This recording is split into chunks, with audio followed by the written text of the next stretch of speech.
விஜய் பற்றி தெரியும். அவர் கொடி ஏற்றின உடனே அலறாங்க. கட்சியிலே நேரடியாக கட்சியுடைய உயர்ந்த பொறுப்பில் இருக்கிற ஆர்எஸ் பாரதி, முன்னாள் அமைச்சர், இவங்க கண்டிக்கிறதும், ஏடிஎம்கேல இவங்க வந்து விமர்சனம் பண்ணி பேசுகிறதும், அப்போ இவங்க எந்த அளவுக்கு விஜய் கட்சியை பார்த்து பயப்படுறாங்கன்றது ஒரு பார்ட்டு. காவலன் படத்தில் தியேட்டர் ஸ்க்ரீனே கிடைக்காம கோச்சின்னு தான் போய் ஜெயலலிதாவை அப்பாவும் பையனும் பார்த்தாங்க. அதனால் அரசியல்வாதிகள் எப்படி இருந்தாலும் பிரச்சனை. போன ஏடிஎம் கட்சியில் மெர்சல் இந்த படத்துக்கெல்லாம் பிரச்சனை வந்தது இல்லை. இது எல்லாத்தையும் எதிர்கொண்டு தான் விஜய் அரசியல் நடத்தி ஆகணும். இது வந்து இவர்களும் சலைத்தவர்கள் இல்லை. இதே ஏடிஎம் கட்சி இருந்தால் அவங்களும் சலைச்சவங்களாக இருக்க மாட்டாங்க. இதே தான் பண்ணுவாங்க. விஜய் வர்றது முதலமைச்சர் ஆகணும் அப்படின்ற ஒரு எய்மு தான். அப்போ விஜய் வந்து எப்படி அதிமுக தலைமை ஏற்றுக்குவார்? பவன் கல்யாண்லாம் ஒன்றும் கிடையாதுங்க. விஜய்லாம் கம்பேர் பண்ணால் பவன் கல்யாணம் எந்த மூலை. இப்போ அரசியல் யாரை மையப்படுத்தி வருதுன்னா காங்கிரஸையும் விடுதலை சிறுத்தைகளையும் மையப்படுத்தி தான் வருது. நான் இன்றைக்கி சொல்கிறேன்.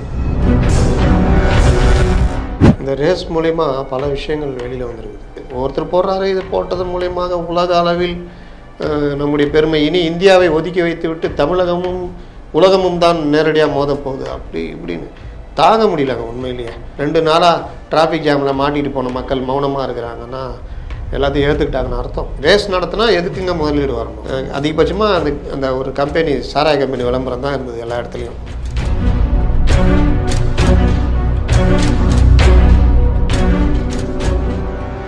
தமிழ் நேயர்களுக்கு வணக்கம். என்ற நேர்காணல் சிறப்பு விருந்தினர் மூத்த பத்திரிகையாளர் அப்துல் முத்தலிஃப் அவர்கள். வணக்கம் சார். வணக்கம்.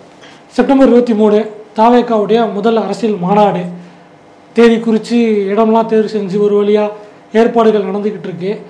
மனு கொடுத்துருந்தாங்க அனுமதி கேட்டு. காவல்துறை தரப்புலேருந்து 21 கேள்விகள் அடங்கிய நோட்டீஸ் ஒன்று அனுப்பப்பட்டிருக்கதா சொல்லப்படுது. தேதி தள்ளி வைக்கப்படலாம் அப்படின்னு மறுபடியும் ஜோசியக்காரர்கிட்ட மாற்று தேதி கேட்க ஒரு பக்கம் போயிருக்காங்க அப்படின்னு சொல்கிறாங்க. இல்லை, திட்டமிட்ட தேதியில் நடத்துவோம்னு சொல்லி பொதுச் செயலாளர் ஆனந்த் சொன்னதாக ஒரு தகவல் வெளியாகி இருக்கு. எதனால் இந்த பிரச்சனை? எதுக்காக அந்த கேள்விகள்? காலையில் ஒரு மெயின் ஸ்ட்ரீம் மீடியா இந்த மாதிரி போட்டு விட்டாங்க. நம்ம ஊரில் ஒருத்தர் போட்டவொன்னே எல்லாரும் அதை ஃபாலோ பண்ணி அது வாட்ஸ்அப்பில் பரவும், ட்விட்டரில் பரவும், அப்படியே பரவி அது செய்தி ஆகிடும். யாருமே வந்து இது என்னான்னு விசாரிக்க மாட்டாங்க. நான் கூட வந்தப்போ அந்த சைடு கேளுங்கன்னு சொன்னேன். ஆனால் ரீச் பண்ண முடியல. என்னென்னா அதுக்கப்புறம் புஷி ஆனந்த் சொல்லிட்டார் அதே தேதியில் நடக்கும் அப்படின்னு, திட்டமிட்ட தேதியில் நடக்கும்னு. பொதுவாக வழக்கமாக நடக்கிறது தான் அது. எம்ஜிஆர் காலத்துலேருந்து எல்லார் காலத்துலையும் எடுத்துக்கிட்டிங்கன்னா இந்த சைடுக்கு வந்து பர்மிஷன் கிடைக்காது. எதிர்கட்சியாக இருக்கிறவங்களுக்கு, ஆளுங்கட்சியாக இருக்கிறவங்களுக்கு அனைத்து விதிமீறல்களும் நடக்கும். பேனர் ரோட்டில் வைக்கக்கூடாதுன்னா பேனர் ரோட்டில் குறுக்க வைப்பாங்க. இதே அதிமுக ஆட்சியில் நடந்தது. ஒரு பையன் கோயம்புத்தூரில் இதே விழுந்து இறந்து போயிட்டான். சென்னையில் வந்து ஸ்ரீமதி தான் நினைக்கிறேன், ஒரு குழந்தை, ஒரு லேடி ஒன்று 18 வயசு, அது மாணவி, இறந்து போனாங்க. பல இடங்களில் காயம் நடந்திருக்கும், வெளியில் பெருசாக தெரியாது. இப்போ கார் ரேஸு கூட ரோட்டில் தகர ஷீட்டு வச்சுட்டு உலகத்தரம்னு பேசியிருந்தாங்க. தகர ஷீட்லாம் மழையில் காற்றுலேயும் பிச்சுக்கிட்டு போனதை பார்த்தோம். அதிர்ஷ்டவசமாக யாருக்கும் காயங்கள் ஏற்படலை. ஒருவேளை அந்த தகர ஷீட்டை தான் பிச்சுக்கிட்டு இப்படி வர 2 வீலர் யாருன்னா துண்டாகிடும் தலையெல்லாம். எந்த லட்சத்தில் அது பண்ணாங்கன்னு தெரியாது. இந்த மாதிரிலாம் நடக்கும். இதெல்லாம் வந்து விதிமீறல்களோ, காவல்துறை கண்டிப்பாக அந்த விஷயத்தை பின்பற்றுறதோ அதெல்லாம் கிடையாது. இந்த மாதிரி பல காமெடிகளில் இது ஒரு வகை. ஆனால் பொதுவாக நீங்கள் போராட்டம் இப்படின்னு எதிர்கட்சிகளோ மற்றவங்களோ பண்ணாங்கன்னா போலீஸ் அப்போ ஒரு ஷீட் வச்சுருப்பாங்க.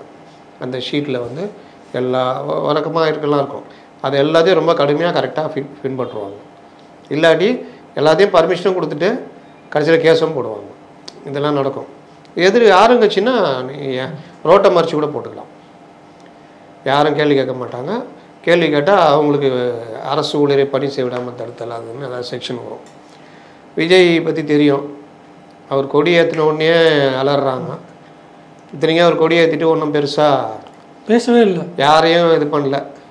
அவர் என்னமோ அந்த மாநாட்டுகளில் தான் பேசுவேன்ற மாதிரி, அப்போ தான் நான் முன்னேற அரசியல்வாதியாக மாறுவேன் அப்படின்ற மாதிரி இருக்கார். ரைட்டு, அது அவருடைய பாணி. ஆனால் அவர் எதுவுமே பேசலை, உறுதிமொழி எடுத்துகிட்டு போயிட்டார். இந்த கட்சி, இந்த கொடி ஏறுவது ஊழலுக்கு எதிராக, மக்களை காக்க அப்படின்னு ஏதாவது சொல்லியிருந்தா கூட யாராவது கோவப்பட்டால் நியாயம்னு சொல்லலாம். இல்லை, அந்த பாடல்களில் வந்து கரைபடியாத கரங்கள் சொல்லியிருக்காரு, எம்ஜிஆர் அண்ணாவெல்லாம் பயன்படுத்தியிருக்காருன்னு அதெல்லாம் டீகோட் பண்ணியெல்லாம் பேச ஆரம்பித்தாங்கல்ல. ஆமாம், அது ஓகே. பாட்டுன்னு வந்தால் நம்ம ஊரில் அந்த டீச்சர் வந்தாலே டீகோட் பண்ணுறாங்க. இது கட்சியுடைய கொள்கை பாட்டுன்றப்போ அதில் இன்னொன்று எம்ஜிஆர், அண்ணாதுரை, நடுவில் இவர் அப்படின்லாம் வரதெல்லாம் இது. அது யாரும் ஆட்சேபம் தெரிவிச்ச மாதிரி தெரியல. ஆனால் 2 அமாவாசை தாங்காது, 1 வருஷம் கூட தாங்காது அப்படின்னு இங்கே 2 அமாவாசை தாங்காதுன்னு ஆர்எஸ் பாரதி, முன்னாள் அமைச்சர் நாசர். அப்போது இவங்க எல்லாருமே வந்து இத்தனைக்கும் இவங்க யாரும் இந்த சைடே வரல. இல்லை, அதுக்கு முன்னாடி அமைச்சர்களுக்கு முன்னாடி அந்த கொடி ஏற்றுற அன்னைக்கே வந்து சில ரியாக்ஷன்ஸ்லாம் வந்துச்சு. அதுவே வந்து ஏன்னா இது ஏன் இந்த ரியாக்ஷன் அப்படிங்கிற ஒரு கேள்வி இருந்துச்சு. ஏன்னா திமுக வந்து செப்டம்பர் 17, 1949 ரவீந்திரன் சண்முகத்தில் தொடங்கப்பட்ட வரலாறு தெரியும். ஆனால் அன்னைக்கு தான் ஏதோ கொடி கொண்டு வந்த மாதிரி வந்து கொடிக்கு விளக்கம் கொடுத்து ஐடிவிங்கில் போடுறாங்க. உதயநிதி கையில் கொடி இருக்க மாதிரி ஒரு ஐடிவிங் ஃபோட்டோ வரும். 49 உதயநிதி இருந்தாரா? 24 தானே இருக்காரு. அதனால் உதயநிதி கையில் அடுத்த தலைவர், அடுத்த முதல்வர்னு சிம்பாலிக்காக உனக்கு போட்டி நாங்கள் தான் அப்படின்னு சிம்பாலியாக காட்டுறது போட்டாங்க. அதாவது இவர் ஒரு படத்தில் சொல்லுவாங்க, வடிவேல் எதிரில் உட்காந்துருப்பான், நீயும் உட்காருன, நிமிந்த உட்காருன, சாஞ்சி உட்காருனன்னு. அந்த மாதிரி அவங்க கொடியேற்றுறாங்க, நீங்களும் போனேன் அப்படி இப்படின்னு. அதெல்லாம் ஓகே, ஐடிவிங்க பண்ணுறாங்க, இணைய ஆதரவாளர்கள் அவங்க பண்ணாங்கன்னு. ஆனால் கட்சியிலே நேரடியாக கட்சியுடைய உயர்ந்த பொறுப்பில் இருக்கிற ஆர்எஸ் பாரதி, முன்னாள் அமைச்சர், இவங்க கண்டிக்கிறதும், ஏடிஎம்கேல இவங்க வந்து விமர்சனம் பண்ணி பேசுகிறதும், அப்போ இவங்க எந்த அளவுக்கு விஜய் கட்சியை பார்த்து பயப்படுறாங்கன்றது ஒரு பார்ட்டு. அதே தான் மாநாடு தேதி, மாநாடுக்கு இடம் எங்கேயுமே கிடைக்கல. மதுரை, திருச்சி, கோவை இங்கெல்லாம் நடத்தக்கூடாதுன்னு விஜய்க்கு எதாவது எண்ணம் இருக்கா? இல்லை ஏதாவது ஆசை இருக்குதா? விக்கிரவாண்டியில் போய் நடத்தணும் எதாவது எண்ணம் இருக்கா? அப்போ எங்கேயுமே கிடைக்கல அப்படின்றது தான் லாஸ்ட்டில் விக்கிரவாண்டியில் இடம் பிடிக்கிறாங்க. இப்போ இதில் வந்து இந்த ரூலை கொண்டு வந்து இது பண்ணுவாங்க. நீங்கள் கவர்மெண்ட்டில் போய் கைவிட்டு கொடுத்துட்டு நீங்கள் எதாவது வேலை பண்ணிங்கன்னா பெரிய விஷயம் கூட சாதாரணமாக போயிடும். ஆனால் நீங்கள் நேரடியாக நான் லஞ்சம் தரமாட்டேன் அப்படின்னு போனீங்கன்னா இந்த இது குறையுது, போய் வாங்கிட்டு வா, அந்த பேப்பர் குறையுது, இது குறையுதுன்னு. இந்த சிவாஜி படம் பார்த்தேன், லேட்டஸ்ட்டாக போட்டிருந்தாங்க 4 நாளைக்கு முன்னாடி. ஒரு மெடிக்கல் காலேஜுக்கு பர்மிஷன் கேட்பார். அந்த செக்ரட்டரி வருவார், சீஃப் செக்ரட்டரியுடைய பிஏ. அவர் வரும்போதே ஒரு ஃபாரின் சாருக்கு வாங்கிட்டு சொல்லுவார். அப்புறம் சொல்லுவார், இங்கே இது அது இத்தனை கையெழுத்து அப்படின்னு அடிக்கிட்டு ஒரு 4 கோடி ரூபா கொடுங்க, அது இன்னும் தர முடியாதுன்றவாங்க. நேரடியாக போவாங்க. இதே மாதிரி தான் நடக்கும். இந்த பேப்பரில் என்ஓசி வாங்கிட்டீங்களா, இது எந்த இடம், அப்படி இப்படின்னு. கடைசியில் 4 கோடி கொடுத்தோன்னா எல்லா சூட்கேஸ் அடிக்க வச்சுருக்கோம். ஒவ்வொருத்தரையாக வந்தோன்னா தூக்கி கொடுத்தோன்னா ஒவ்வொருத்தராக வாங்கிட்டு போவாங்க. இதுதான் இன்னொரு படம் கூட ஞாபகம் இருக்குது, சமுத்திரகனி எடுத்திருப்பார், ஜெயம் ரவி படம். இல்லாத ஒருத்தனுக்கு வந்து ஸ்கூல் சர்டிஃபிகேட்லேருந்து டிசி மார்க் ஷீட் எல்லாம் கொடுத்து கடைசியில் அவனுக்கு ரேப் கேஸில் அரெஸ்ட் வாரண்ட் வரைக்கும் கொடுத்த விஷயத்த கூட ஒரு படத்தில் காமிச்சிருப்பாங்க, நிபந்தனை நினைக்கிறேன். இது அந்த மாதிரி தான். அப்போது இதில் வந்து பார்த்தீங்கன்னா இந்த கேள்வியெலாம் கேட்குறாங்க, எவ்வளோ பேர் வருவீங்க, எவ்வளோ ஷேர் போடுவீங்க, பெண்களுக்கு தனி வசதி பண்ணி கொடுப்பீங்களா, சாப்பாடுலாம் எப்படி ஏற்பாடு, பிரதான சாலையிலேருந்து உங்கள் இது எவ்வளோ தூரம், போக்குவரத்து இடைஞ்சல் வருமா, வந்து போகிறதுக்கு தங்கிறதுக்கு மற்ற இதெல்லாம் வந்து என்னென்ன ஏற்பாடு, இது மாதிரி பல கேள்விகள், 21 கேள்விகள் அனுப்பினாங்க. இது வந்து ஒரு ஷீட்டு. அந்த ஷீட்டை வந்து இவங்க ஃபில் பண்ணி எதுவும் இருக்காது, அப்படி இருக்காது, இப்படி இருக்காதுன்னு அனுப்பிச்சிடுவாங்க. இது ஒரு நடைமுறை. அதே மைக் செட் பர்மிஷனு, இப்போ நாங்களாம் சின்ன தெருமுனை கூட்டில் இருந்தோம், மைக் செட் பர்மிஷன் அதை இதில் போய் வாங்கிட்டு வருவோம். இந்த மைக் போடுறவர் வச்சுருப்பார், அதை வாங்கி சைன் பண்ணி ஒரு இது எழுதி கொடுத்துருவோம். ரொம்ப ஆளுங்கட்சி டைமில் கூட்டணி கட்சியாக இருந்தால், இப்போ இருக்காங்கல்ல திமுக இடதுசாரின்னு, அந்த மாதிரி இருந்தால் கொடுத்துருவாங்க. என்ன பேச போகிறீங்க, எவ்வளோ பேர் வருவாங்க, யாரும் வரமாட்டாங்க சார், ஒரு 10-15 பேர் அப்படி சிம்பாலிக்காக சின்னதாக சொன்னால் அதுக்கேற்ற மாதிரி பர்மிஷன் கிடைக்கும். இது அந்த மாதிரி இவருக்கு போட்டு நெருக்கடி கொடுக்குறாங்க. பெரும்பாலும் எனக்கு தெரிஞ்சு கிடச்சிரும்னு நினைக்கிறேன். இது காலையில் யாரோ கிளப்பி விட்டாங்க ஒரு மெயின் ஸ்ட்ரீம் மீடியாவில். இதே தானே பரபரப்பு. இப்போல்லாம் வந்து சமூக ஊடகங்கள் யூடியூபர்ஸுக்கு போட்டியாக மெயின் ஸ்ட்ரீமில் ஃபுல்லாகவே இறங்க ஆரம்பிச்சிட்டாங்க. நீ என்ன பண்ணுறது, நான் பண்ணுறேன் பாருங்கள். அதே மாதிரி இவங்க தான் போட்டு இப்போ பேச்சு வைக்குன்னா அவங்களும் வந்து நியூஸோ இதை பற்றி கவலைப்படுறதில்ல, அது தனியாக போய்கிட்டு இருக்குது. யூடியூப்பில் எனக்கு என்னென்னு பேசி அதை தூக்கி போட்டு, இல்லாட்டி டிபேட்டு இதெல்லாம் கட் பண்ணி போட்டு அதில் காசு பார்க்குற வேலையை பண்ணுறாங்க. எல்லோரும் டிஜிட்டலை நோக்கி வர ஆரம்பிச்சிட்டாங்க. மெயின் ஸ்ட்ரீமால் இவங்களால ஒன்றும் பண்ண முடியல, ஜால்ரா அடிக்கிறது தவிர. அப்படின்றது தான் இன்றைக்கி யதார்த்தம். அப்படி ஒன்று கிளம்புனது தான் காலையில் கிளம்பிச்சு. அதுக்கு கொஞ்ச நேரம் கூட உயிர் இல்லை.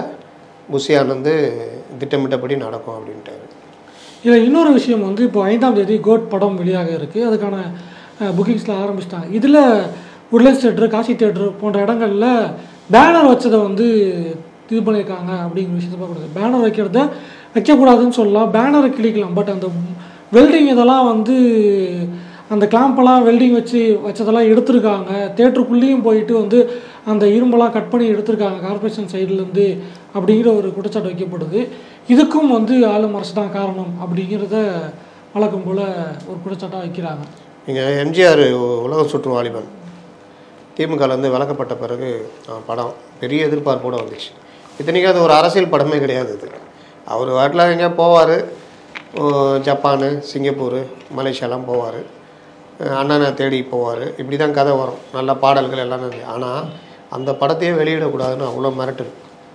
போஸ்டர் ஓட்டக்கூடாது, பேனர் தானே அந்த காலத்தில், பேனர் வைக்கக்கூடாது, தியேட்டர்களுக்கு மிரட்டல், தியேட்டரில் பேனர் கட்டக்கூடாது. அந்த டைமில் தான் பாண்டு இருக்கார்ல, நடிகர் பாண்டு இறந்து போனார். அவரு தான் ஃபஸ்ட் டைம் அந்த கான்செப்ட் கொண்டு வர்றார். டோர் ஸ்லிப், சின்னதாக சினிமா விளம்பரம். இப்போ அந்த டோர் ஸ்லிப்லாம் இல்லை, எல்லாமே செல்லுலாம் மாறிடுச்சுல. அந்த அந்த இதை 73 கொண்டு வர்றாரு. அந்த பாண்டு தான் கொடி இதெல்லாம் வடிவமைச்சவர். அந்த அந்த இது வந்து பிரபலமாகுது. அதே மாதிரி நான் நேற்று இன்று நாளை படத்தில் நான் படித்தேன் காஞ்சியில் நேற்றுன்னு ஒரு பாட்டு வரும். ரொம்ப கடுமையாக இருக்கும். டைரெக்டாக டேரிங்காக அட்டாக். அண்ணா எப்படி வாழ்ந்தார், மக்கள் நலன் என்றே சொல்லுவார், தன் மக்கள் நலன் ஒன்றையே மனதில் கொள்ளுவார் அப்படின்னு. அண்ணாவை பற்றி பாடும்போது அண்ணா வந்து தான் குழந்தைகளுக்கு ஒன்றுமே சேர்க்கல, தன் மக்களுக்காகவா, இருக்க வரைக்கும் அவர் வறுமையில் தான் வாழ்ந்தார் அப்படின்ற மாதிரிலாம் வரும். இந்த கம்பேரிசனோட வந்து பாட்டு. அப்போ அந்த படம் வரக்கூடாதுன்னு மிரட்டலை வந்ததாக சொல்லுவாங்க. எம்ஜிஆர் வந்து தியேட்டர் ஓனர்களுக்கு பிளாங்க் செக் கொடுத்ததா சொல்லுவாங்க. தியேட்டர் ஸ்க்ரீன்லாம் கிழிச்சிரும், இதெல்லாம் அடிச்சுன்னு ஒருக்கிடுவாங்கன்னா, நான் வந்து பிளாக் செக் வச்சுக்கோங்க, படத்தை ரிலீஸ் பண்ணுங்கள், என்ன நஷ்டம் வந்தாலும் ஃபில் பண்ணிக்கங்க அப்படின்னு. அந்த மாதிரிலாம் சந்தித்த காலம்லாம் உண்டு. அதுக்கப்புறம் திரையில இருந்து பெருசாக இதுனா விஜயகாந்த் வந்தார், அவருக்கு சில இன்னல்கள்லாம் வந்தது. ஆனால் இந்த இது வந்து இவங்க எப்போ வந்தாலுமே திரையில் நேரடியாக பிரச்சனை வரும். இதே காவலன் படத்தில் தியேட்டர் ஸ்க்ரீனே கிடைக்காம கோச்சின்னு தான் போய் ஜெயலலிதாவை அப்பாவும் பையனும் பார்த்தாங்க. தலைவா படத்துக்கு, தலைவா இல்லை, காவலன் இங்கே டிஎம்கே பீரியடில். அதுக்கப்புறம் இவங்க எல்லாம் பிரச்சாரம்லாம் பண்ண பிறகு தலைவா டைம் டு லீடுன்னு போட்டு வந்தப்போ இவர் சந்திரசேகர் வந்து பேட்டி கொடுக்குறாரு, எங்களுடைய ரசிகரும் ஒரு வெற்றிக்கு காரணமாக அமைஞ்சாங்கன்னு. அது ஜெயலலிதா எப்படி ஏற்றுக்குவாங்க? அப்போ அங்கேயும் பிரச்சனை வந்தது. அதனால் அரசியல்வாதிகள் எப்படி இருந்தாலும் பிரச்சனை. போன ஏடிஎம் காட்சியில் மெர்சல் இந்த படத்துக்கெல்லாம் பிரச்சனை வந்தது இல்லை. அதனால் நீங்கள் எது பேசினாலும், அதுவும் இனிமேல் வந்து விஜய் வந்து இந்த படத்தோடு முடிச்சிக்கிறாரு. அந்த வகையில் இது இல்லை, இன்னும் 2 படம் வச்சுருக்காரு. ஒரு படம் தானே, வினோத், வினோத் படம் மட்டும். அது இல்லாமல் இல்லாத படம் ஒரு ஷார்ட் டைமில் பிளான் பண்ணிக்கிட்டு இருக்காங்கிற ஒரு தகவலும் சொல்லப்பட்டு. அந்த தகவல்லாம் விட்டுருங்க, அவங்க அறிவிச்சாதான் நம்ம பேசணும். இது தான் சொல்கிறேன்னே, எனக்கு என்னன்னு நீ விஜய் ஜோசியர் வரைக்கும் போயிட்டாங்க. ஜோசியருடைய ஜோசியத்தை கூட எடுத்திருப்பாங்க, அவருடைய ஜோதிடத்தை கூட எடுக்கிறதுக்கெல்லாம் போயிருப்பாங்க. அதனால் அதெல்லாம் விட்டுருங்க. அது 2 நாள் 1 நாள் உயிர் வாழும், அவ்வளோதான். இது வந்து இந்த மாதிரி நடந்தது. இப்போ விஜய்க்கு அந்த மாதிரி நடக்க போகுது. இந்த படத்துடைய வசனங்கள், மற்ற விஷயங்கள் இதெல்லாம் நடக்கும். இது எல்லாத்தையும் எதிர்கொண்டு தான் விஜய் அரசியல் நடத்தி ஆகணும். இது வந்து இவர்களும் சலைத்தவர்கள் இல்லை. இதே ஏடிஎம் காட்சி இருந்தால் அவங்களும் சலைச்சவங்களாக இருக்க மாட்டாங்க, இதே தான் பண்ணுவாங்க. அதனால் அரசியல் தான். நாளைக்கு விஜய் வந்து ஆட்சியில் உட்காந்தாலும் இதே வேலையை தான் பண்ணுவாங்க. அதனால் இந்த நாகரிக போக்குன்னு ஒன்று இருக்குல்ல, அவர் கருத்தை அவர் சொல்லிட்டோம், நம்ம கருத்தை நம்ம சொல்லுவோம், சந்திப்போம் அப்படின்ற போக்கு எங்கேயுமே கிடையாது. விஜயோட அரசியல் இருக்கட்டும். விஜய் வந்து வரதுக்கு முன்னாடியே வந்து சீமான் கூட்டணி அறிவிச்சார், தம்பி வந்தால் கூட்டணி தயார், தம்பி முடிவு பண்ணிட்டு சொல்லிட்டு இருந்தார். ஒரு கட்டத்தில் வந்து அப்படியே கொஞ்சமாக பேக் அடிக்க ஆரம்பித்தார். இல்லை தனிச்சு போவோம், ஏன் தலைமையில் கூட்டணி அப்படின்லாம் பேச ஆரம்பித்தார். இப்போ வந்து 234 தொகுதியிலையும் நாங்கள் தனிச்சு நிற்க போகிறோம், 60 வேட்பாளர்கள் தேர்வு வரைக்கும் நான் முடிச்சுட்டேன், 234 தொகுதியில் நான் தனிச்சே நிற்க போகிறேன் அப்படிங்கிற இடத்துக்கு சீமான் வந்துட்டார். என்ன நடந்திருக்கு? விஜயோட கூட்டணி அப்படின்னு கேள்விக்கு பதில் சொன்னது, முதல்ல தம்பி வரட்டோன்னாரு, அதுக்கப்புறம் கூட்டணி வைப்போன்னாரு, அதுக்கப்புறம் கண்டிப்பாக வைப்போம், இணைஞ்சு நான் பண்ணுவோம் அப்படின்ற மாதிரிலாம் பேசுனது சீமான் மட்டுமே, அதாவது நாம் தமிழர் கட்சியினர் மட்டுமே. இந்த சைடு ஒரு ரியாக்ஷன் கிடையாது.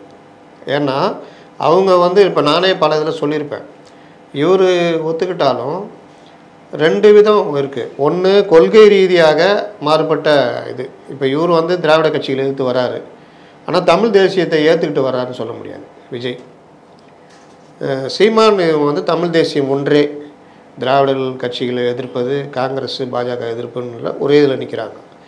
அப்போது விஜய் இவங்களோட சேரணுன்னா ஏதோ ஒரு வகையில் ஒரு சிக்கல் வரும் அப்படின்றது வந்து நம்ம எதிர்பார்த்தோம். அப்போ விஜய் வந்து பதில் சொல்லாது. இன்னொன்று அவங்க இப்போ பதில் சொல்லணும்னு அவசியம் இல்லையே, இது இப்படியே தள்ளிட்டு போச்சு. லாஸ்ட்டில் ஆமாம் ஆமான்னு சொன்னவரே நேற்று என்ன காரணம் தெரியல, இல்லை 234 தனியாக நிற்கிறேன்னு அவரே அறிவிச்சிட்டார். ஏன் அறிவித்தார் அப்படின்னு தெரியல. ஒருவேளை விஜய் சைடில் ஏதாவது பேசி அதுக்கான பதில் இல்லாத ஒரு கோபத்தில் சொல்கிறாரா, இல்லை அவங்க கட்சிக்குள்ளேயே வந்து நம்ம தனித்து நிற்கிறது தான் கரெக்டு, விஜய் வந்தால் யார் முதலமைச்சர் வேட்பாளர், இந்த மாதிரி சங்கடம்லாம் வரும், அப்போ விஜய் தலைமையை ஏற்கிற மாதிரி ஆகிடும் அப்படின்னு ஏதாவது சொன்னாங்களா தெரில. என்ன பிரச்சனைன்னு தெரில, போக போக தான் தெரியும். நேற்று திடீர்னு அறிவிச்சிட்டார். இன்னொன்று விஜய் வந்தால் அவருடைய அரசியல் வந்து ஓட்டை யார், இன்னும் அவர் வந்து இப்போ தான் மாநாடே போட போகிறாரு, தேர்தல் நிற்கிறதுக்குள்ளே வந்து உளவுத்துறை ரிப்போர்ட் வந்துருச்சு, யார் ஓட்டை பிரிப்பார் அப்படிங்கிற மாதிரியான விஷயங்கள்லாம் பேசப்பட்டுருக்கு, பேசப்பொருளாகிட்டு இருக்கு. அதில் வந்து என்ன சொல்கிறாங்கன்னா அதிமுகவை நோக்கி போகிறதுக்கான வாய்ப்புகள் இருக்குது. அதிமுகவோட கூட்டணி வச்சு பவன் கல்யாண் மாதிரி ஒரு ஸ்ட்ராட்டஜி பண்ணுவார் அப்படின்னு சொல்கிறாங்க. இல்லை காங்கிரஸ் விசிகாவை வச்சு இன்னொரு அலையன்ஸ் ஃபார்ம் பண்ணி அப்படி ஒரு ஸ்ட்ராட்டஜி ட்ரை பண்ணலாம் அப்படிங்கிறாங்க. 234 தொகுதியிலையும் விஜய் தனிச்சா நிற்பார், அவரால் வந்து செல்வாக்கை நிரூபிக்க முடியும் அப்படின்னு சொல்கிறார். அவர் கட்சியிலே வந்து நாங்கள் ப்ரைமரி ஃபோர்ஸாக வருவோம் தான் அவர் கட்சியில் இருக்க ஆட்களே ஊடகத்தில் பேசும்போது சொல்கிறாங்க. ஸோ என்ன மாதிரியான ஒரு ஸ்டாண்ட் இருக்க வாய்ப்பு இருக்குது சார்? 26 தேர்தலை இப்போவே பேசுகிறது டூ இயர்லி அப்படின்னு நீங்கள் நினைக்கிறீங்களா? டூ இயர்லிலாம் அரசியலில் கிடையாது. ஏன்னா இன்னும் ஒரு வருஷம் 1.5 வருஷம்லாம் பெரிய ஒரு இதுவே கிடையாது, டக்குன்னு வந்துடும். நீங்கள் எப்படி இப்படின்றதுக்குள்ள எல்லாமே நெருங்கிடும். சீமான்னு அறிவித்ததுனால, கூட்டணி இல்லைன்னு அறிவித்ததுனால அந்த இடம் முடிஞ்சிடுச்சு. இப்போ அரசியல் வந்து காங்கிரஸையும் விசிகாவும் சார்ந்து தான் போகும். நீங்கள் கேட்ட முதல் கேள்வி அதிமுகவும் விஜய் கட்சியும் ஒன்று சேருவாங்களான்னு. விஜய் வர்றது முதலமைச்சர் ஆகணும் அப்படின்ற ஒரு எய்மு தான். அப்போ விஜய் வந்து எப்படி அதிமுக தலைமை ஏற்றுக்குவார்? எடப்பாடி வேணால் சொல்லலாம், நாங்கள் வந்தால் டைமில் யோசிப்போம் அப்படி இப்படின்னு. ஆனால் விஜய் எப்போவுமே நான் ஒரு படத்தில் கூட பிரகாஷ்ராஜ் சொல்லுவாப்புல, என்னடா எங்கடா போயிட்ட, நடிகராக இருப்பார் அந்த படத்தில், எங்கடா போயிட்ட அந்த சீனுக்கு நீ கேட்டுருந்தாங்க அப்படின்னு. ஏய் என்னென்ன ஜூனியர் ஆர்டிஸ்ட் நினச்சியா? ஜூனியர் ஆர்டிஸ்ட்டை இறங்கினா வாழ்க்கை அதோட போயிடும்டா, நான் என் நோக்கமே வேறுன்னுவாப்புல. அந்த மாதிரி நீங்கள் நம்பர் 2க்கு விஜய் இறங்கிட்டாருன்னா அதோட முடிஞ்சிடும். நம்பர் 1ன்னா நீங்கள் அதுக்கேற்ற மாதிரி தான் இயங்கணும், உங்கள் தலைமையை ஏற்றுட்டு வர்றவங்க மட்டும் தான் ஏற்றுக்கணும். அப்போ நீங்கள் வந்து அதிமுகவோட போனீங்கன்னா நம்பர் 2 எடுத்து போயிடுவீங்க. அது வந்து அதோட முடிஞ்சிடும் விஜயுடைய இது. பவன் கல்யாண்லாம் ஒன்றும் கிடையாதுங்க, விஜய்லாம் கம்பேர் பண்ணால் பவன் கல்யாணம் எந்த மூலைக்கு. அதனால் விஜய் வந்து அவர் தனியாக இயங்குறதான் யோசிப்பார். அப்படி இருக்கும்போது ஏடிஎம் கூட கூட்டணி வைக்கிறது வாய்ப்பு இல்லை. இப்போ அரசியல் யாரை மையப்படுத்தி வருதுன்னா காங்கிரஸையும் விடுதலை சிறுத்தைகளையும் மையப்படுத்தி தான் வருது. நான் இன்றைக்கி சொல்கிறேன், நீங்கள் என்னைக்கு வேணால் பாருங்கள், இந்த இது வந்து காங்கிரஸ், விடுதலை சிறுத்தைகள், இடதுசாரிகள் பிச்சுட்டு வர்றதுக்கு லேட் ஆகும், ஆனால் வந்துடுவாங்க. இந்த இதை நம்பி தான் வர்ற 2026 அரசியல் இயங்கும். ஒன்று அவங்க விஜய் கூட போகிறாங்களா, இல்லை அதிமுக கூட போகிறாங்களா, இதை நம்பி தான் இயங்கும். இது ஒரு விஷயம். விஜய் காங்கிரஸ் கூட கூட்டணினா அது ஒன்றும் பிரச்சனை இல்லை. ஏன்னா விஜய் தலைமையில் காங்கிரஸ் கூட்டணி அப்படின்னு இவங்களுக்கும் ஒன்றும் பிரச்சனை இல்லை. நான் எப்பவுமே இங்கே 2 தான், அங்கே போனால் 2 தான், எங்கே போனால் 2 தான். இங்கே கொஞ்சம் சீட்டு கொஞ்சம் அதிகமாக வாங்கிக்கலாம். இன்னொன்று விஜய்க்கு ஒரு வழிகாட்டுதலாகவும் இருக்கும் அங்கங்கே கூட்டணி சேரும்பொழுது மற்ற விஷயங்கள். இப்படி தான் வந்து அரசியல் நகரும். இதை தாண்டி அவர் வேறு ஏதாவது யோசிச்சாருன்னா அவர் சிக்கலாகவும் தனியாக சொல்கிற மாதிரி தனியாக நின்று முயற்சி எடுக்கலாம். ஏன்னா 2026ன்றது என்னை பொறுத்த வரைக்கும் விஜய் வந்து பரீட்சை மட்டுமே, ஒரு பரிசோதனை மட்டுமே.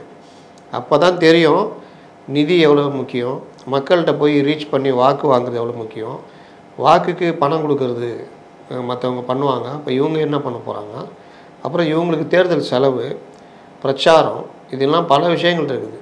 என்னமோ ஷூட்டிங் மாதிரிலாம் போட்டுலாம் போக முடியாது. நீங்கள் எம்ஜிஆர்லாம் பார்த்தீங்கன்னா திமுகவில் பெரிய பிரச்சார பீரங்கியாக ஒரு காரில், அந்த காலத்தில் என்ன ஒரு வேன் ஒன்று வச்சுக்குவாங்க, இந்த ஸ்டுடி பேக்கர் வேன் தான் வச்சுருந்தார். அப்புறம் டாட்ஜி இவருக்கெல்லாம் கொடுத்தாரு பாருங்க, விஜயகாந்துக்கெலாம். அதெல்லாம் உங்களுக்கு எந்த வசதியும் இருக்காது. நீங்கள் திடீர்னு போகிற இடத்துல ஏதாவது வயிற்று போக்கு ஏதாச்சுன்னா வயல்வெளி இங்கே தான் போகணும். அது எம்ஜிஆராக இருந்தாலும் யாராக இருந்தாலும். இப்போலாம் நவீன வண்டிகள்லாம் வந்துடுச்சு.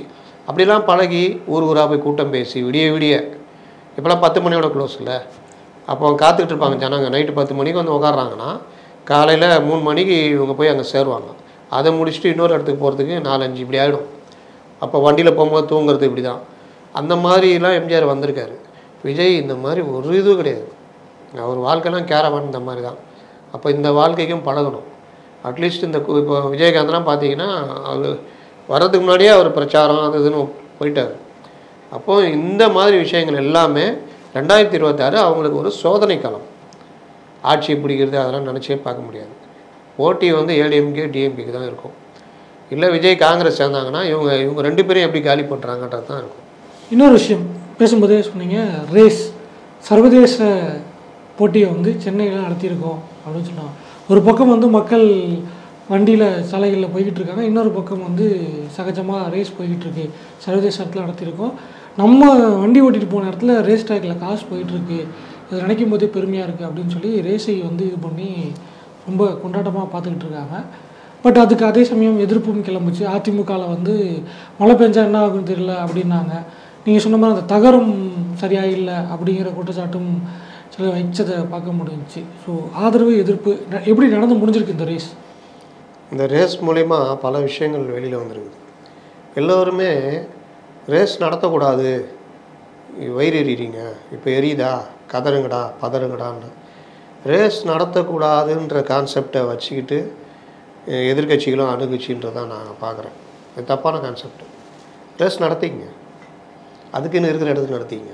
இருங்காட்டுக்கோட்டை இருக்குது, அதை இன்னும் நவீனப்படுத்திக்கங்க, அங்கே நடத்துங்க. உலகத்தரம் வாய்ந்தனா இருங்காட்டுக்கோட்டையில் நடத்தினால் உலகத்தரம் வாய்ந்தது என்று ஏற்றுக்கொள்ள மாட்டோம் அப்படின்னு யாராவது சொல்ல போகிறாங்களா? அப்போது அந்த வேலையை பண்ணாமல் சென்னைக்குள்ளே ஏன் பண்ணுறீங்கன்றது தான் கேள்வி. இந்த கேள்வியை யாரும் வைக்கல. நம்மளாம் ஆரம்பத்தில் வச்சோம், இது வந்து யாரும் வந்து பெருசாக வைக்கல. இந்த ரேஸு இந்த பிரச்சனைன்னு இதுக்குள்ளேயே தான் ஓடிட்டு இருந்தாங்க. இது ஒன்று. இன்னொன்று என்ன, இந்த ரேஸ் நடத்துறது மூலிமா அந்த ரேஸ் நடக்கிறத விட இந்த இணையதள இவங்க அந்த 200 ஊபீஸ் அப்புறம் திடீர் அறிவாளிகள் இருப்பாங்கள்ல, இவங்க போட்டதெல்லாம் கேட்கும்போது தாங்க முடியல.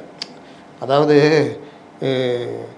இவங்க இந்த அளவுக்கு தானே இவங்க நாலேஜ் இருக்குது அப்படின்ற அளவுக்கு இருக்குது. ஒருத்தர் போடுறாரு, இது போட்டதன் மூலியமாக உலக அளவில் நம்முடைய பெருமை இனி இந்தியாவை ஒதுக்கி வைத்து விட்டு தமிழகமும் உலகமும் தான் நேரடியாக மோத போகுது அப்படி இப்படின்னு தாங்க முடியலங்க உண்மையிலேயே. இன்னும் வேறு அதை வரவேற்புன்னு போடுறதுக்கு நீ எவ்வளோ போடுற, நான் போடுறேன் பாரிப்போம் அப்படின்ற அளவுக்கு இது. அப்புறம் வந்து தமிழன் தலைவேந்து விட்டான், அது பண்ணிட்டான் இது பண்ணிட்டான். அதுக்கு பக்கத்து தெரு நீங்கள் சொன்னீங்களே, இந்த ரோடு போகும்போது அது பக்கத்து ரோட்டில் தான் எவ்வளோ குண்டும் குழியுமே. அப்படி கொஞ்சம் அப்படி உள்ள வாங்க, அன்னை சத்யா நகர் இருக்குது. இந்த ரேஸ் சுற்றுற இடத்துல தான் அன்னை சத்யா நகர் இருக்குது. இல்லை இப்படிக்கா வாங்க, சாலைகளுடைய இது சென்னையில் இருக்க எந்த சாலைகளுடைய யாரும் சொல்லி தெரியணும்னு அவசியம் இல்லை. ஆனால் என்ன அப்படி இருந்தால் நடத்தக்கூடாதுன்னு இதுவா அப்படின்னு. அப்படி இருந்தால் நடத்தக்கூடாதுன்னு யாரும் சொல்லலை, நடத்துங்கன்னு தான் சொல்கிறோம். நடத்திக்கங்க, இதெல்லாம் ஒரு பார்ட் இருக்குது, இதை ஏன் கவனமே செலுத்த மாட்டேங்கிறீங்க அப்படின்றதான் கேள்வி. இன்னொன்று, நடத்தக்கூடாதுன்னா அங்கே போய் நடத்துங்க. இங்கே இவ்வளோ க்ளோஸ் பண்ணி 2 நாளாக டிராஃபிக் ஜாமில் மாட்டிகிட்டு போன மக்கள் மௌனமாக இருக்கிறாங்கன்னா எல்லாத்தையும் ஏற்றுக்கிட்டாங்கன்னு அர்த்தம். மக்கள் வந்து ஏற்றுக்கிறாங்க, நீங்கள் தான் பதறீங்க அப்படின்றாங்க. எப்படி ஜெயலலிதாவுக்கு ஒரு வளர்ப்பு மகன் திருமணமோ அது மாதிரி இது போன்ற விஷயங்களையும் மக்கள் பார்த்துட்டு தான் இருப்பாங்க. இது ஒன்றும் இல்லை. போன வருஷம் சொன்ன மாதிரி இந்த வருஷமும் அனைத்து மழைநீர் வடிகால் பணிகளும் முடிந்து விட்டன. இனி சாலையில் எங்கேயுமே தண்ணி தேங்காதுன்னு மேயர் சொல்கிறாங்க, நேருவும் சொல்கிறாரு. முதலமைச்சர் எங்கே தண்ணி காமிங்க, அதெல்லாம் இந்த தடவை அதெல்லாம் இல்லை, நாங்கள் வந்து அதெல்லாம் பார்த்துக்குவோம் அப்படி இப்படின்றாரு. அப்போ இது எல்லாமே நீங்கள் பாருங்கள், மும்பை, குஜராத்து, இங்கே கேரளா, இப்போ தெலுங்கானா, ஆந்திரா வச்சு செய்யுது. இந்த காலநிலை மாற்றன்றது வச்சு செய்யுது. அடுத்தது நம்ம இருக்கிறோம், வடகிழக்கு பருவமழை வரும்போது என்ன ஆகுமோ தெரியாது. அப்போது இந்த மழை இந்த பிரச்சனைலாம் வரும்பொழுது நீங்கள் வந்து ஜனங்க இதை பேச ஆரம்பிப்பாங்க. இது ஒரு பெரிய பிரச்சனையாக மாறும். இன்னொன்று பாருங்கள், கூவமாறு இருக்குல்ல, கூவமாறை பல இடங்களில் இவங்க இந்த இது பண்ணுற அளவுக்கு கொண்டு வந்து கழிவுகளை கொட்டி அதோடைய போக்கை வந்து இது பண்ணுற அளவுக்கு பல இடங்கள் நடக்குது. முகத்துவாரம் வாடுறது கூவமாறு கார்த்தி சிதம்பரம் கூட கேட்டிருக்காரு, கூட்டணி கட்சி தானே கேட்குறாரு வெள்ள அறிக்கை கொடுங்கன்னு. அப்போது இது எல்லாமே வந்து மழை நேரம் வரும்பொழுது ஒரு பெரிய பிரச்சனையாக மாறும். இவங்களுக்கு எதை பற்றியும் கவலை இல்லை. ஏன் கவலை இல்லைன்னா, போன மழை வெள்ளம் பார்த்திங்கன்னா வேளச்சேரி, சோழிங்கநல்லூர்லாம் கடுமையாக பாதிக்கப்பட்டது அந்த சைடு ஃபுல்லாகவே. நீங்கள் பார்லிமெண்ட்டு ஓட்டு பாருங்கள், நல்ல ஓட்டு டிஎம்கேக்கு. ஒரு எம்எல்ஏ போய் சண்டைலாம் போட்டார், மக்களுக்கும் எம்எல்ஏக்குமே சண்டை ஆச்சு, காங்கிரஸ் எம்எல்ஏக்குமே. ஆனால் அங்கே வாக்கு சதவீதம் குறைஞ்சதா? அப்போ அவங்களுக்கு தெரியுது இதெல்லாம் ஒரு பாட்டு, நம்ம பார்த்துக்கலாம், ஜனங்க ஓட்டு போட்டுருவாங்க, கூட்டணி பலம் இருக்குது, மற்ற சில விஷயங்கள் இருக்குது. அதனால் அந்த ஒரு இதுதான் நீ யார் வேணால் நல்லா சொல்லிக்கங்க, நான் நடத்திட்டு போகிறேன்னு. இன்னொன்று, ஏடிஎம்கே என்ன பண்ணுச்சு? Case போட்டிருந்தாங்களா sir? கேஸு யார் போட்டா?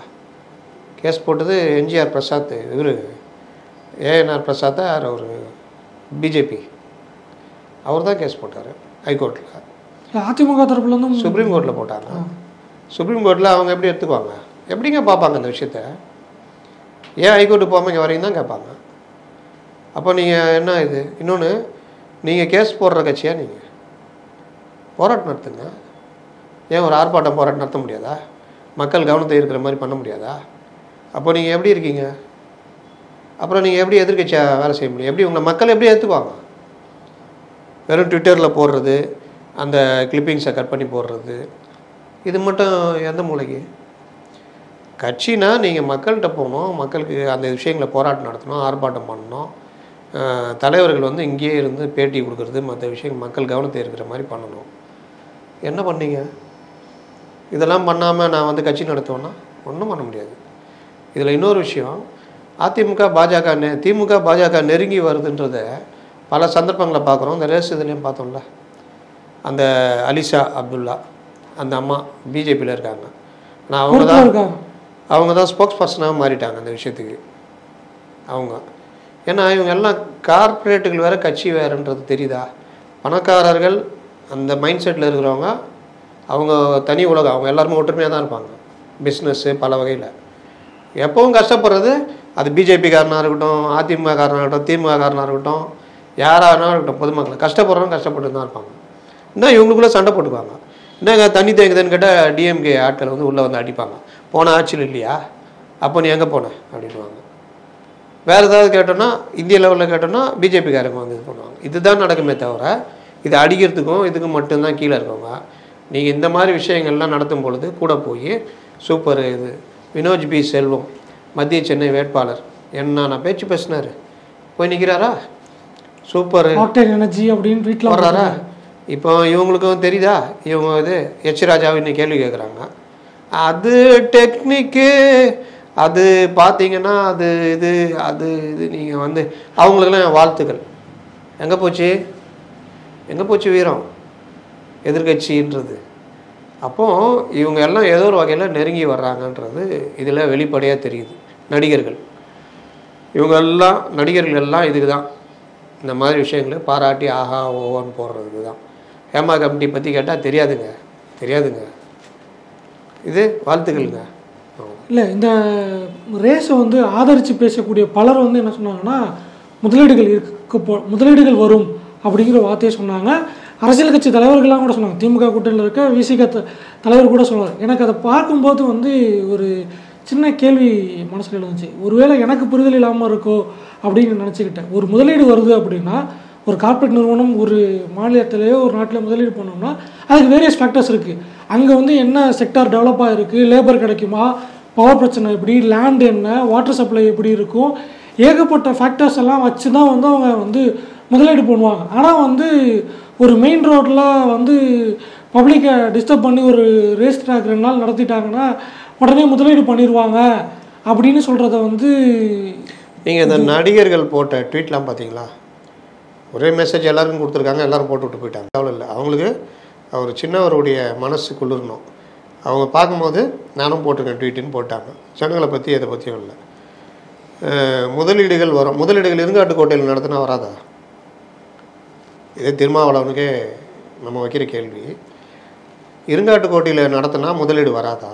நீங்கள் சொல்கிற முதலீடு வரும்ன்றீங்க, வரட்டும். இருங்காட்டுக்கோட்டை நடத்தினா வராதா?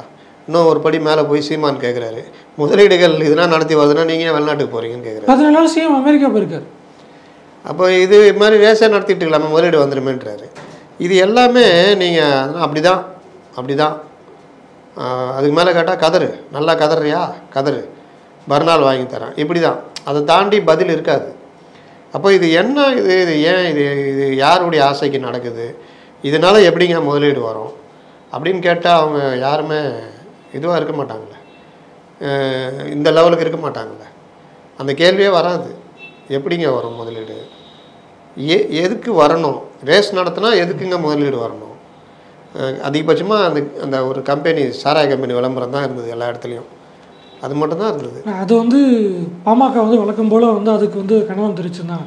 மறைமுகமாக நீங்கள் மது ஊக்குவிக்கீங்க, அந்த பேனர்களை மட்டும் நீக்கிடுங்க அப்படின்னு சொல்லி அவங்களுமே வந்து வரவேற்பு தான் தெரிவிச்சிருந்தாங்க. வரும் முதலீடு வரும் அப்படின்னு ராமதாஸுமே சொல்லிக்கிட்டார். என்னன்னு தெரியல, இது எல்லா கூட்டணி ஒருவேளை அந்த பாஜகவை நோக்கி நகரும் பொழுது பாஜக கூட்டணி இருக்கிறவங்களும் இந்த மாதிரி மென்மையான போக்கு கையாளுறாங்கலாம் தெரியல. இல்லை, நம்ம சொல்கிறது அதுதான், நீங்கள் ரேஸ் நடத்துங்க, என்ன வேணால் பண்ணிக்கோங்க. அது இருங்காட்டுக்கோட்டை நடத்தினா யாருக்குமே தொல்லை இருக்காது. இது இன்னொரு விஷயம் வந்து ஆக்சுவலாக அஃபிஷியலாக தெரியல, ஒரு யூடியூப் சேனலில் பேசினேன். ஏற்கனவே ஒரு ரவுண்ட் வந்து இருங்காட்டுக்கோட்டையில் முடிஞ்சிச்சு, செகண்ட் ரவுண்டு தான் இங்கே நடத்திருக்காங்க. அடுத்து கோயம்புத்தூரில் வேறு இந்த மாதிரி ஸ்ட்ரீட் ரேசிங் நடத்துறதுக்கான திட்டம் இருக்குது அப்படின்னு. இருங்காட்டுக்கோட்டையெல்லாம் நடந்த மாதிரி தெரியல. ஏங்க உலகத்திலேயே ஃபஸ்ட் டைம் இங்கே இப்போ தான் நடக்குது. ஸ்ட்ரீட் ரேசிங் வந்து நடத்திருக்காங்க. இது வந்து இப்போ அடுத்து கோயம்புத்தூரில் வேறு நடத்த போகிறாங்க. ஸ்ட்ரீட் ரேசிங்கில் சென்னையில் தான் ஃபஸ்ட்டு, அடுத்து கோயம்புத்தூர் பிளான் பண்ணியிருக்காங்க, ஃபேஸ் 3 அப்படின்னு சொல்லியிருக்காங்க. நடக்கலாம். ஏன்னா சென்னைக்கு அடுத்து பெரிய நகரம் அதுதான், அதிகமான பணக்கார பிள்ளைகள் இருக்கிற இடம். இன்னொன்று டிக்கெட்டுக்கு போட்டு வந்து வாங்கி பார்க்கறதுக்கு ஆள் வேணும்ல. திருநெல்வேலியில் நடத்த முடியும், அதனால் கோயம்புத்தூர் நடக்கிறதுக்கு வாய்ப்பு இருக்குது. அப்போது இதே மாதிரி நடிகர்கள் எல்லாருமே வாழ்த்தி போட்டு பண்ணுவாங்க, அதெல்லாம் நடக்கும். யாருமே இதை பற்றி மற்ற விவாதங்களோ மற்ற விஷயங்களோ யாருமே நகரில் பாருங்கள். அண்ணாமலை ஏன் எடப்பாடி திட்டினார், அதன் பின்னணி என்ன, இந்த மாதிரி தேவையான அறிவுபூர்வமான விஷயங்கள் தான் போச்சு. அதனால் இதுவும் கடந்து போகும் அப்படின்ற மாதிரி தான். ஆனால் வந்து இவங்க நினைக்கிற மாதிரி இது வந்து ஜனங்க அப்படியே சும்மா போயிடுவாங்கன்னா இல்லை. ஜனங்க மௌனமாக பார்த்துக்கிட்டு இருக்கிறாங்க. ஏதோ 4 ஜனங்க வந்தோடனே அப்படி டிவியில் பேட்டி கொடுத்து வேறு லெவலுங்க சினிமா பார்த்துட்டு ரிவ்யூ கொடுக்குற கதை இல்லை. அது கடுமையாக ஒரு கோபமாக தான் பார்ப்பாங்க. அது ஏன் இவங்களுக்கு புரிய மாட்டேங்குதுன்னு தெரியல. எவ்வளோ விஷயங்கள் இருக்குது, ஆனால் இந்த மாதிரி விஷயங்களை தான் கவனம் செலுத்துகிறாங்க. நான் ஏற்கனவே சொன்ன மாதிரி வளர்ப்பு மகன் திருமணம் மாதிரி தான் இதையும் பார்ப்பாங்க. இதுவரை எங்களோட எனது கருத்துக்களை பயந்தமைக்கு நன்றி.